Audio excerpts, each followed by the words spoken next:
Hi, Carole. I'm so happy to have you on the podcast today to discuss an exhibition of your father's work, Enchanting Imagination, that's being held until the 17th of March, if I'm correct. You are correct, but I have some late breaking news, which is the museum has asked to extend the exhibition. So it will go later than March 17th. That is absolutely wonderful news. And I think after this podcast, there will be even more people who really want to see the beautiful creations of your father. So most people will know who's Carvin French, but I would like you to tell us a bit more about how did Carvin French started? Carvin French was founded by my father, André Chervin, and his partner, Serge Carpentier, both of them French-born, French-trained jewelers who had come to the United States, my father, when he was in his early 20s. And my father was born in Paris, trained to be a jeweler in Paris, and then did not quite decide to leave, but he decided that it was time for him to see a little bit of the world. And for him, the world meant the United States. So he came to the United States with his skills and immediately was able to find work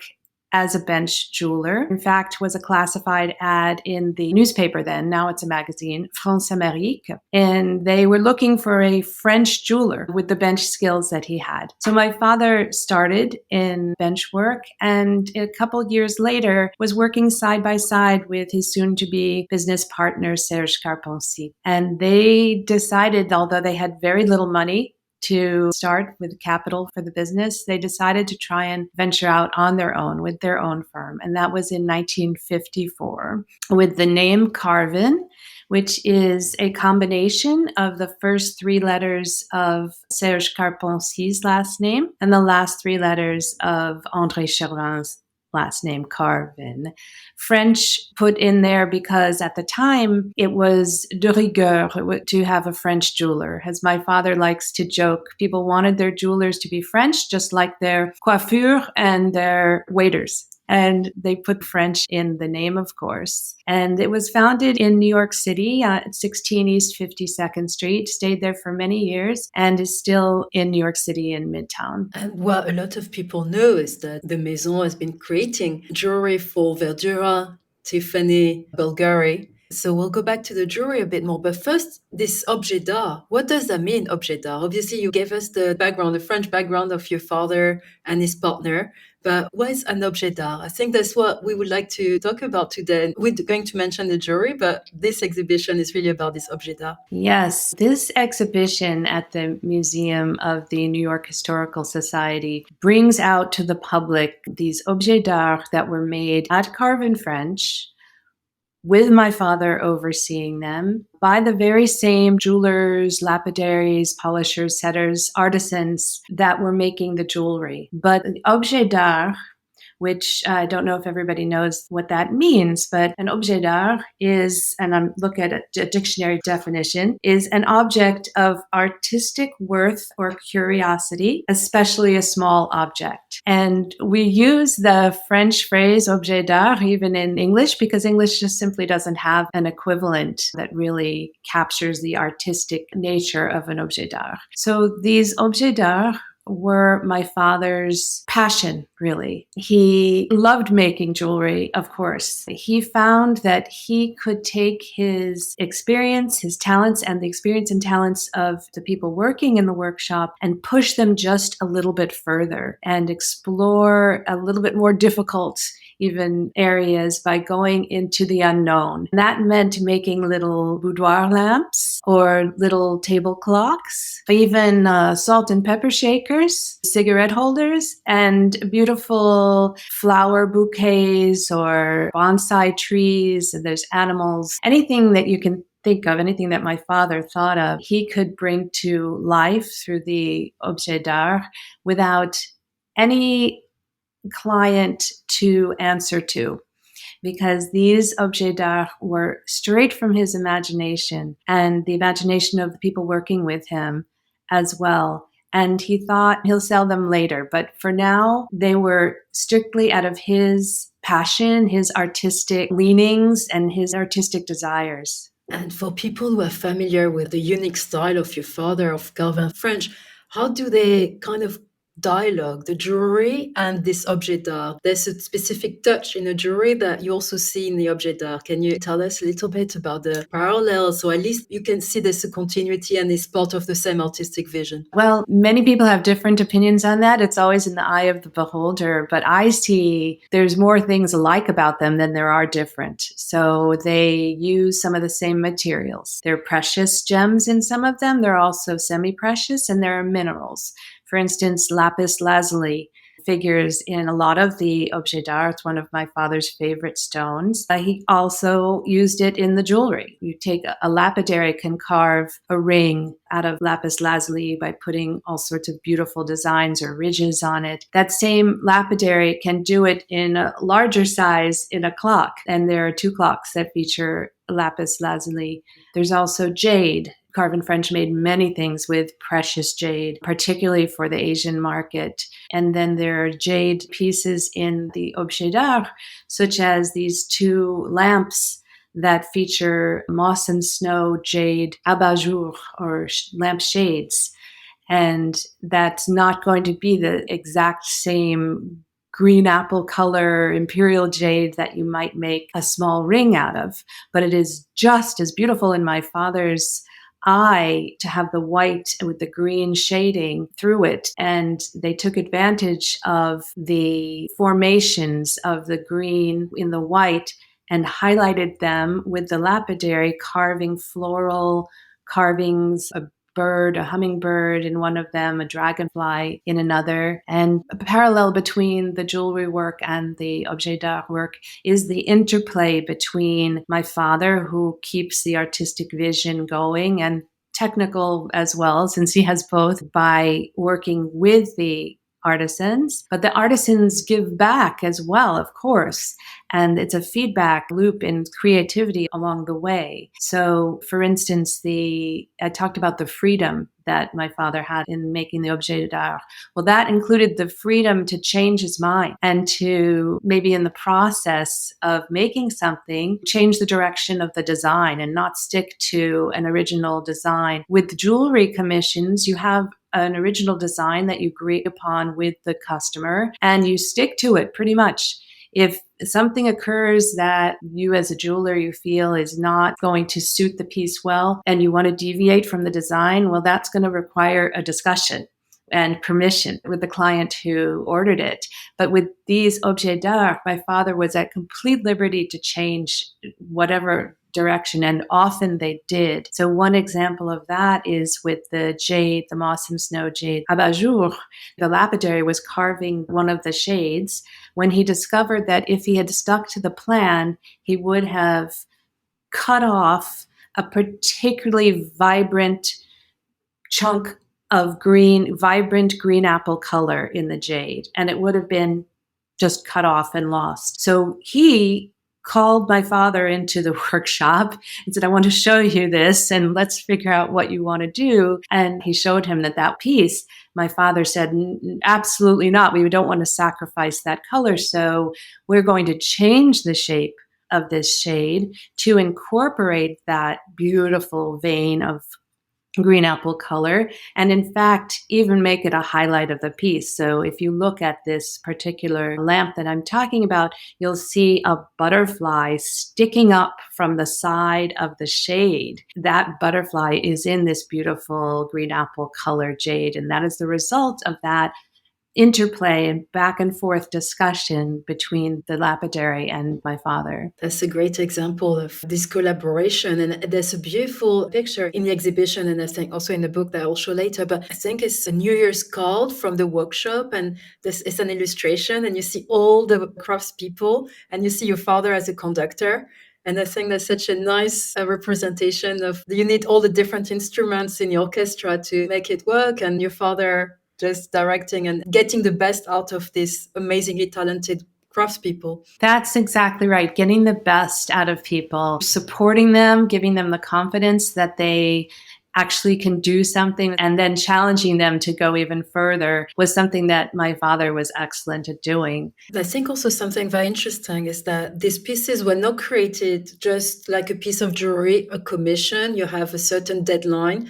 They were created over years, some of them 5 years, 10 years, even longer, because they were made in between commissions for the big houses. So tell us, I mean, this is just your father always had these little chats with some of. He always had these objets in mind, even if they were out of sight. So they could have been in the back of a safe, but if there was a particular setter, jeweler, or lapidary polisher who had 2 hours free in between work on commissioned projects, he would pull out one of the objets d'art that was in the works. Maybe he hadn't pulled it out in a year or more, and say, okay, let's continue carving this floral design or putting together the lamps, for instance. They had to create the electrical channels for the electricity to go through some very difficult minerals. For instance, in one of the lamps, the wire has to go through invisibly, I'll say, because my father liked mystery, but it had to go through rock crystal quartz and then through a fluorite, and then up into the armature of the top of the lamp. And as my father says, fluorite, as soon as it sees a drill coming, it cracks. So this is a very delicate operation. So he might only trust one person in the shop to do that. And if that person isn't free for 2 years, then it won't get work done. Or if that person goes off and moves to another country, it sort of stops work until my father finds someone else who he feels can do it. Or in the case of one of the objets, until that person moved away and 13 years later came back and resumed something.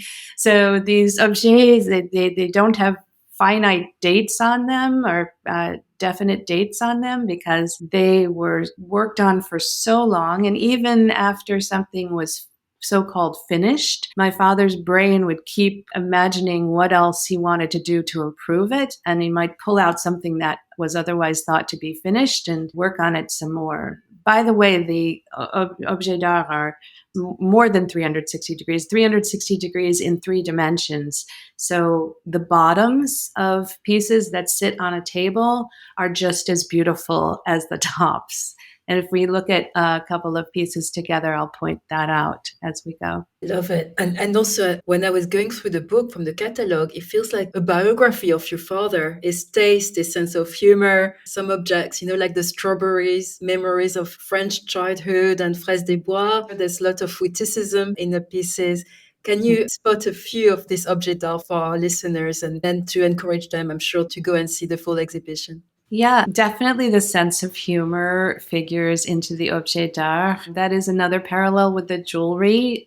If my father had his way, which you don't always have when you're just taking orders, but he would often suggest putting in some whimsy or some humor into even expensive, fine jewelry. He doesn't like taking things too very, very seriously, and especially in the objets d'art. I love this, not taking himself seriously and also being funny. And what the catalog says, that he made a lot of pieces to entertain you and your brother as well as children. And there's one piece I really like, the 2 thieves in a bath. Can you tell us about this one? Because it's just wonderful.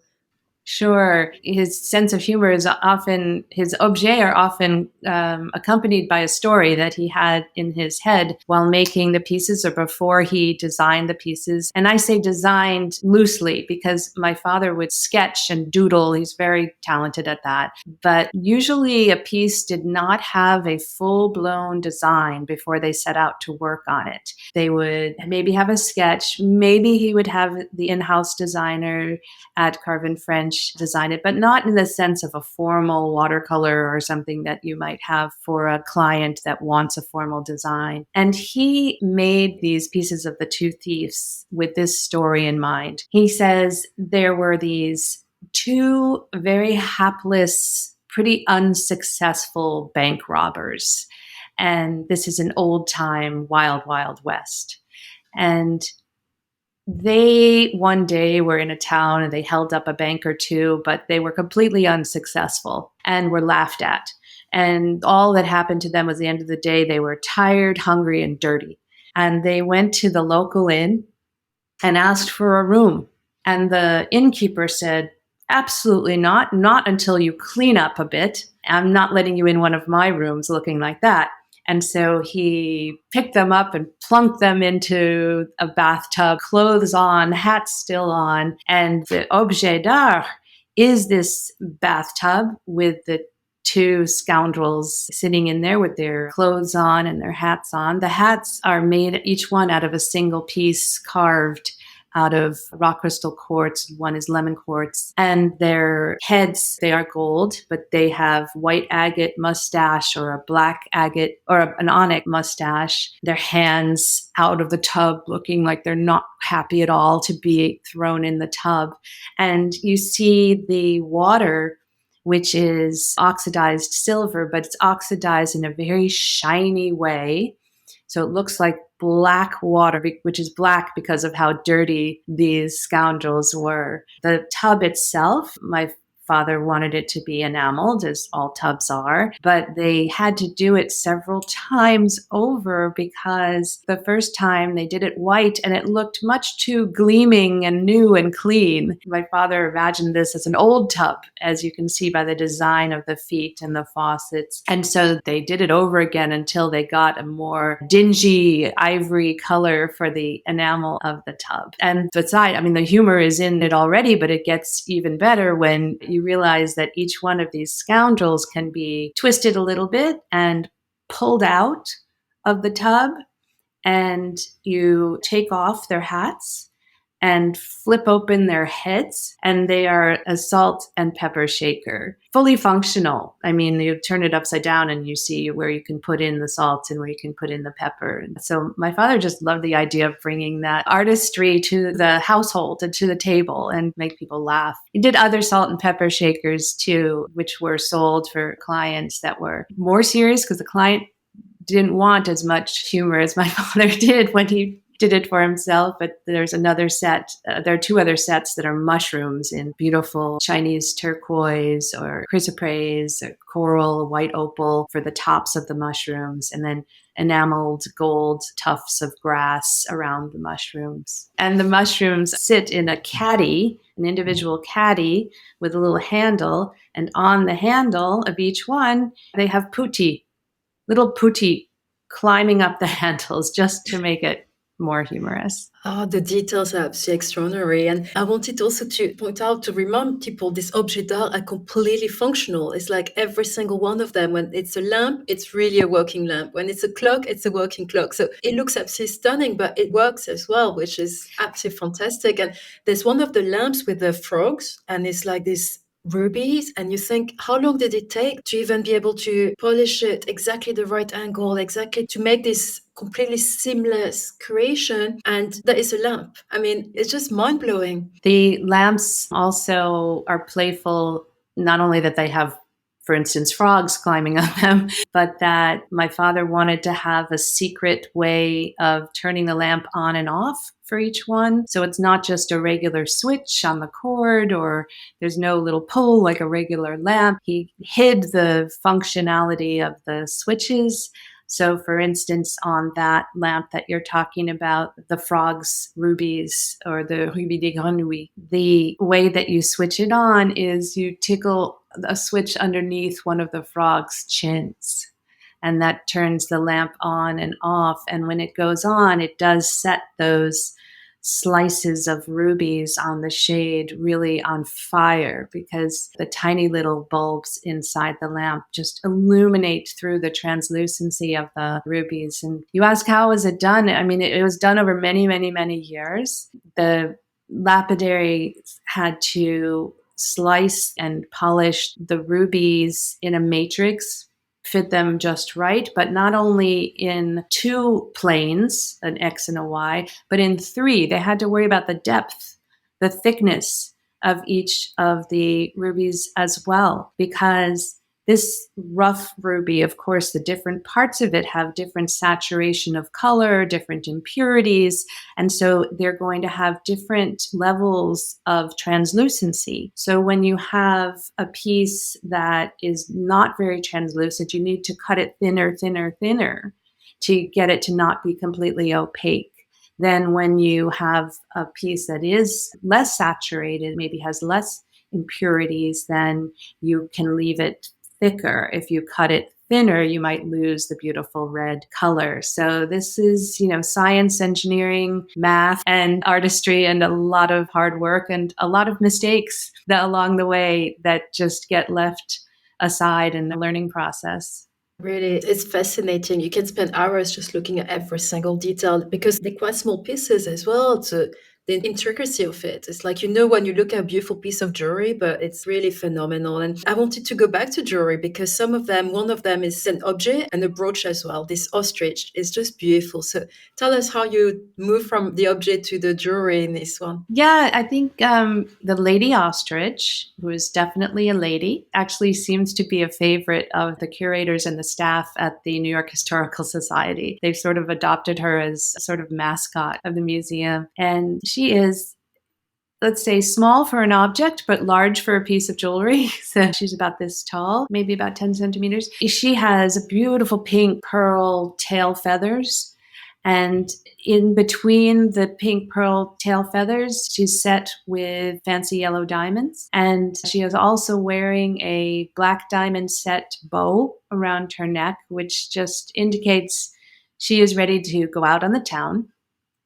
And she's a very sweet and happy face as well. But she's sitting on a mineral that's sort of rough cut, but polished in some ways, a black stone. And you can remove her from that foundation and wear her as a brooch. So it's a way, I think that a lot of people are frustrated that when their jewelry is not being worn, it's just in the dark drawer. But this one allows you to enjoy this piece of jewelry all the time if you can display her outside. It's just a beauty. I can see how she became the mascot. And for people who will see the exhibition, will they also see jewelry there? Yes, the museum and I worked closely in the creation of this exhibition with the curator, Deborah Schmidt-Bach. We felt from the start that there should be jewelry in the exhibition as well in order to situate and give context to Carvin French jewelers, because primarily Carvin French jewelers is about the jewelry. And they chose, it was difficult to choose what to put in the exhibition, but there was different reasons for the different pieces. Some of them showing the ties between the objet d'art and the jewelry. For instance, there's a Muguet des Bois brooch by Verdura made by Carvin French. There's a enamel frog brooch by Verdura made by Carvin French that have relationships to pieces in the exhibition. There's also a Donald Claflin designed Tiffany bracelet that has an abundance of leaves and foliage as well as strawberries made out of coral in it. And that is mirrored in the objet d'art of a strawberry bush. As you said, my father was reminiscing, and in fact, always still to this day reminisces about the wonderful taste of the strawberries in the Fraises des Bois in his childhood in France.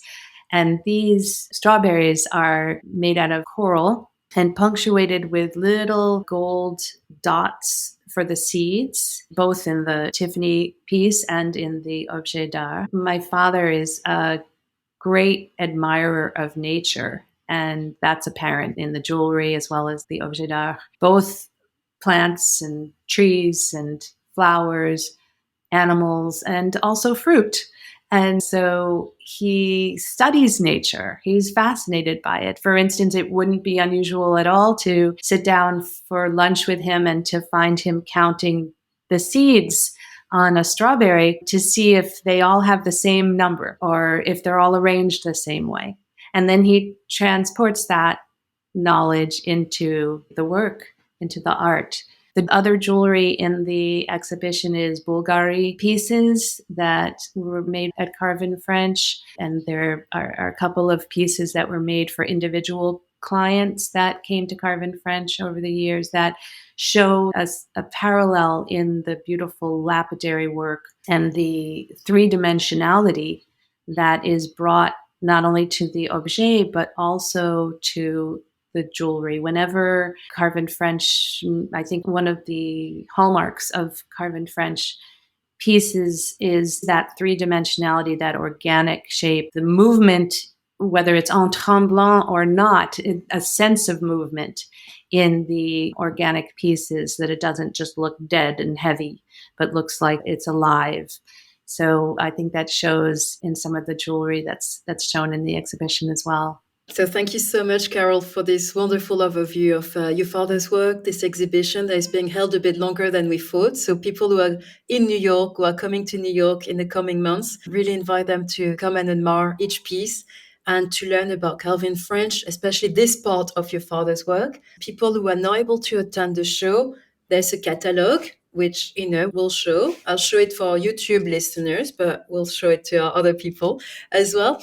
And how could people learn more about your father's work if they don't have the opportunity to attend the exhibition? Well, I do commend the museum for the catalog. It's more than just a catalog with photos. It's called the same title as the exhibition, Enchanting Imagination, but it also has essays in it that give the history of my father and his family, which is very interesting, as well as of Carvin French and the various designers and retail clients that Carvin French has worked with over the years. So I would recommend that people can buy that book, Enchanting Imagination, on the website for the New York Historical Society, on their shop, or on Amazon, or it's available from a lot of booksellers. That's wonderful. But really, I hope most people will be able to see the exhibition. Thank you so much, Carole, for your time today. It was fascinating, and really, it's just really different from everything we've covered so far. We've covered different times in jewelry, but we never covered objet d'art and what objet d'arts we've discussed today. Thank you so much. It's been my pleasure to talk to you. Thank you so much.